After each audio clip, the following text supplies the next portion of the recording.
Ang atong mga amigong mga sulpot ba, wala sila reklamo.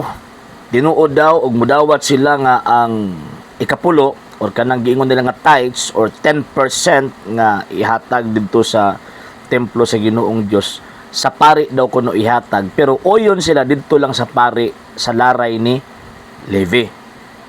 So, kung niuyon sila na, nganong gabuot-buot man lang ilang mga pastoy og pangulikta, og 10% or kanang gitawag og tithes nga kanang ilang mga pastoy bisag kumingking ana bisan og tawag anang ilahang dugo sa ilang naang naglatay sa ilang lapalapa wa nay koneksyon sa laray sa pagkapari ni Levi. At the same time samot na nga kana bitawng ang mga pastoy nga karong panahon na nag-existar di na mga pari. So buti pasabot gabuot-buot yun. Muna nga, pag mangulikta gani nga og 10% or tithes nga wala sa laray sa pagkapari ni Levi or dili na mga pari din, ayaw mugtuwa na nga naman, gila dira mo.